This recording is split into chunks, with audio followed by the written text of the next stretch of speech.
turns out I have to get going a little bit earlier today. The driver for the shuttle has a lot of people to take to the airport, and with the roads the way they are, heavily snowy, it's going to take a lot of time to get back and forth, so I have to get down and get all my bags down and be ready to go. Right now it's minus 13 degrees Fahrenheit, minus 25 degrees Celsius. Very cold. Time to adjust. Got to throw a hat and gloves on and be ready to head out into the cold and see my breath again. But I'm off to the airport. The first leg of the day is to fly to a village called Bethel. And Bethel's a larger village, but not too big, but a larger of the villages. And then, well, they can take major airplanes there, so they're a little bit bigger. And then from there, I'll take one of the smaller planes over to Marshall later this afternoon. And I'll be in my new village, new apartment by 5 o'clock Alaska time, which varies for everybody who's watching because you're in different places around the country and around the world, but it'll be 5 o'clock Alaska time, Anchorage time for me. So let's get this cold day started and see where it takes me. Have to get used to wearing some different attire. Like I told people before, it's the same as when I was here last time. You just have to put on a couple extra layers every day and bundle up.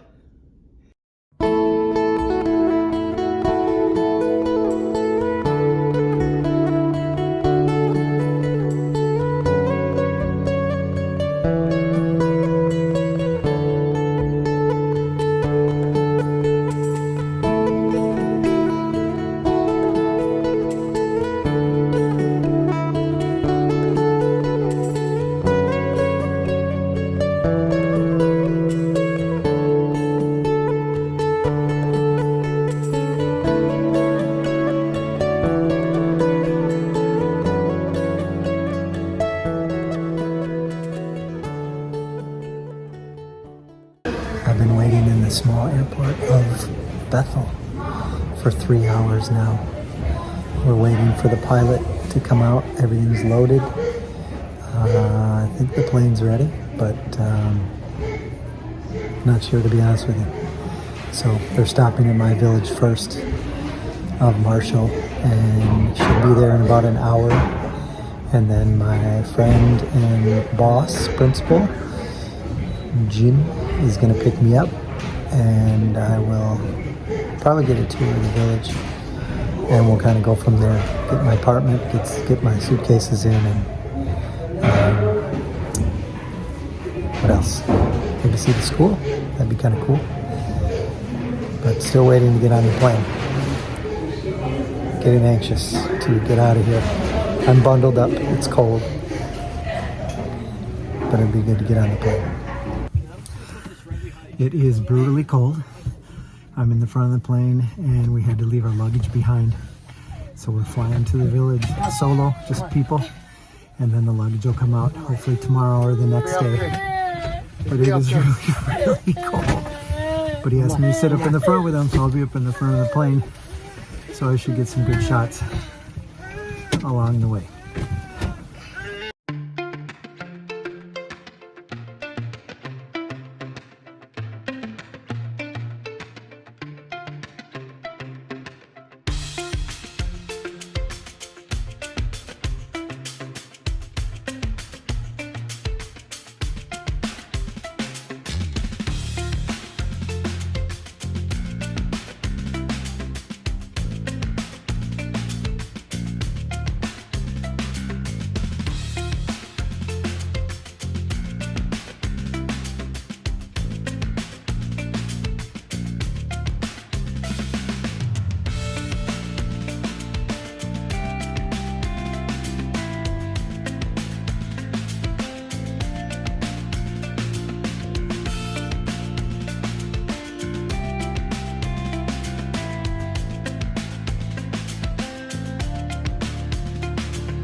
Whoops.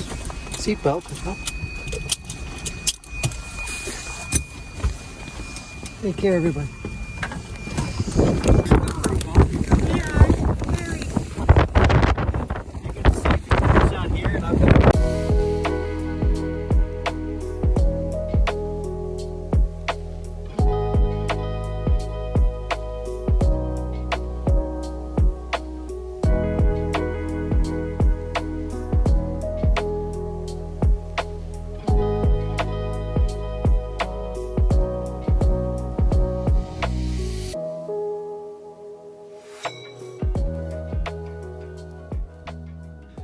I am now comfortably adjusted and into my new home for the next 2 days here in Marshall, Alaska, where I arrived safely tonight in a windy plane, but pretty cool. And these are my digs for the next 2 days. So I'm going to take you on a tour and tell you where I'm at and what's happening here. Starting out my night by doing a little bit of laundry, washing some pillowcases, and a quilt to keep me warm on my cot. I am in a classroom because the teacher that I'm replacing is having medical issues, and so he is going to be leaving on Sunday. So he's still packing up his things and getting out of the apartment. So they needed to put me in a certain place, and there wasn't another apartment available. So they have this room for teachers or people who are visiting, which is in the school. They have a cot. It's kind of a kitchen setup. There's a bathroom, shower.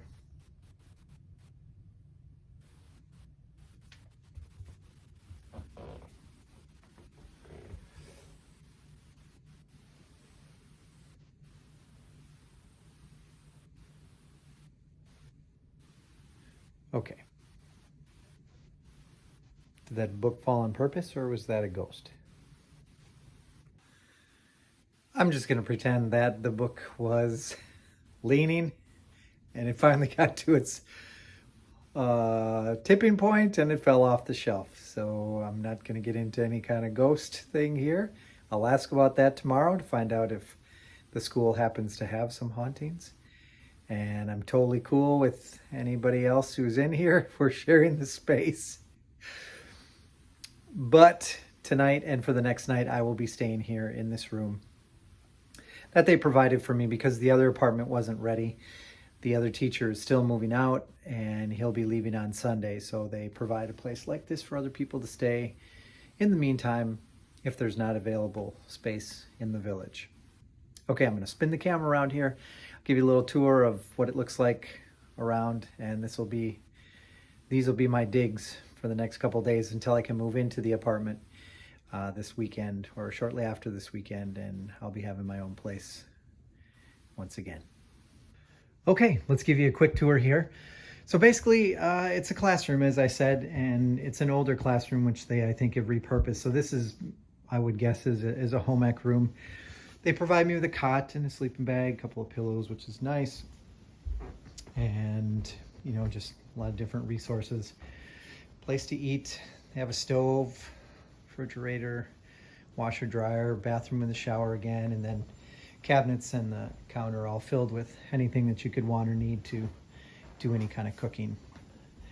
And the door won't lock, so I have it barricaded with a bookshelf right now, just to kind of keep safe in case anybody were to wander in. But this is my home for the next couple of days. I will hunker down here and in the next couple of days get settled in my new classroom. Day 2 of my journey to Alaska. It's pretty close to the same time it was last night, pretty close to 1 o'clock in the morning. Just happened to be wrapping up my day at this time. Today held a few different kinds of events that made it a unique day. The clear, obvious point is that it's brutally cold here, and it'll take some getting used to. The first flight was very good. Well, it was delayed, so that set things back a little bit, but that didn't turn out to be a big deal at all. Just got to Bethel a little bit later, but it was pretty cold. I didn't check the temperature, but I'll tell you this: I walked from Alaska Airlines, maybe what would be equivalent of a block away, just, I don't know, half a football field, 50 yards, or just a brief walk over to the next airline that I had to fly on, the one that had the smaller plane. And I didn't happen to have any gloves at that time because I had to dig them out of my suitcase. And my hands were freezing. I mean, locked up, bitterly cold. I've got to get inside, kind of freezing. And same with my face. You could just feel it. It brought tears to your eyes. It was unbelievable. It's very, very cold here. I should have asked somebody what the temperature was today, but I was caught up in other things that I was trying to take care of that I didn't think to ask about it. So the cold will get some getting used to, but I got a good taste of that today. So the flight was delayed, but then we got to later in the afternoon. And as it turns out, the further we got into the afternoon, the more the winds picked up here. So the airline and the pilots felt that it would not be safe for, it ended up being, I think, 8 of us as passengers on this plane, that if we took our luggage along, it would have been a more dangerous flight. So they asked us, they called us all up to the counter and said, do you still want to fly to the village you're going to? In this case, it's Marshall for me. And they said, but we have to leave your luggage behind and we'll fly it there tomorrow or hopefully soon. So I didn't want to be stuck in Bethel for a night with a hotel. So I said, sure, we'll do that, no problem. And I had stopped before I turned in my luggage or checked in and pulled out all my long underwear, my hats, my winter gloves, and everything that I needed to stay warm on the plane. So I had all the necessities that I needed. And in my black bag, I had sweatpants and stuff that I could use overnight. So it turned out to be okay. But they kept all my luggage, all my clothes, and all the food that I packed and everything that I brought. And I just basically had a backpack with me. So we flew out. The flight ended up being very smooth. We had one little rough patch in there where there was a little bit of turbulence, but it was a beautiful, beautiful flight and about 25 minutes long. And it was amazing. The pilot had me sit up front with him, so I got a front row view of everything. It was really cool. And he was a super nice guy. He said, I have the greatest job in the world. He loves flying all over Bush, Alaska. That's what they call it, Bush, Alaska. And he flies from village to village, taking people back and forth and delivering cargo, and he loves his job. It was pretty cool watching him do all the dials and fly his plane, and at many points he just let go, and it was kind of on autopilot, or literally on autopilot, and we were just kind of flying straight, and he didn't really have to do much, but it was pretty cool.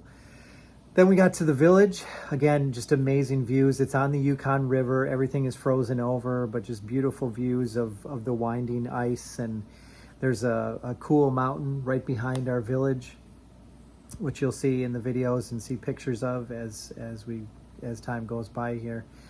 And we landed safely, and then my new friend and boss, Jimmy, picked me up with his wife, Michelle, and they kind of drove me through town. It was getting towards dusk at that time, so you couldn't really see everything as clearly, but we had a chance to take a ride through town to see basically what they have here in a little village. There's a post office, there's a general store, and the community center, which is very small also, and then all the houses and the school, and that's basically what you'll find in the village.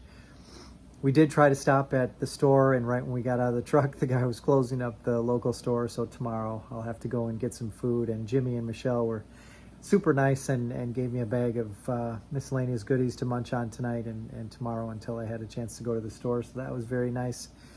Then Jimmy brought me into the school. I had a chance to see my new classroom. I met the teacher that I'm replacing and a number of the kids from the classroom. And it's kind of funny because the old teacher's name is Mr. Matt also. So they're getting a Matt number 2, Mr. Matt number 2, which will be easy for them to remember. I've got to remember 19 names. I have 19 students in my classroom of 7th and 8th graders. They happen to be having a basketball tournament tonight, so the kids were playing, the parents were there. I got to meet a number of the parents and a number of the kids. Who are you? And it was kind of neat, and got to introduce myself as Mr. Matt. And it'll be very difficult for a little while to memorize all the names. There's a lot more of them, but that's part of the fun of it. So I got a chance to walk through the school, get a little tour. It's a very nice school. I've been in villages before, and everything's very similar. And again, got to meet a lot of really nice people. Met a couple of my colleagues today, so it was a nice finish to the day. We did take a walk over to Jimmy and Michelle's apartment, which will be identical match to mine, just in a different place. The teacher housing is right next to the school, which is very convenient.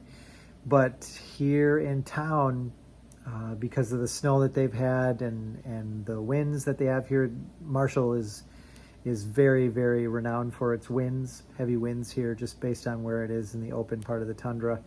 And the roads are all ice, just complete ice. So you have to be very careful. I need to buy a pair of ice cleats for my boots. I'll show you those as soon as I get them.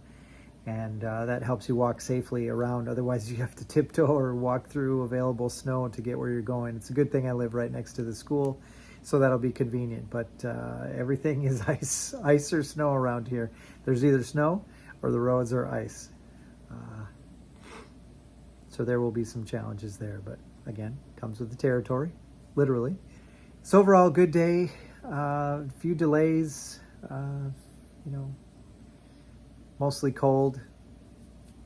I'm not going to keep saying cold, I promise. You just need to know that the theme of being in Alaska at this time of the year, I'd say from October until maybe April, maybe May, a little bit of May, it's pretty cold here. So if you're coming to Alaska and you want to see the beauty of Alaska, I would say the best time to come is June, July, and August, where you can take a tour, you can take a cruise, and you'll see, beautiful parts of Alaska where it won't be so cold. So if you're thinking of coming to Alaska, that's the time of the year that you want to come.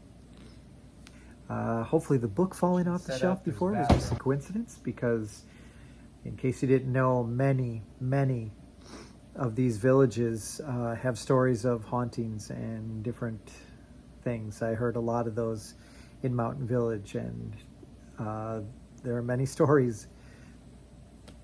So we'll cross those Ghost Bridge and those stories when we get to it, and I'll ask some questions tomorrow and find out if Marshall is actually a haunted school or a haunted village. We'll find out. Gonna call it a night. I'm exhausted. Lots of flying in the last couple of weeks, from Costa Rica up to Milwaukee and up to Oshkosh and back down to Milwaukee and now over to Alaska. So I'm a little flown out for a while. So I'm pretty sure that I'm going to hunker down and just kind of settle down for a while, and I won't be going anywhere for quite a while now. Once again, thanks to my 2 loyal viewers for being here. Appreciate you. Everyone else who's coming along for the adventure, please hit that like and subscribe button, as it'll help my channel grow. And as always, I will look forward to seeing you back here again soon. Take care.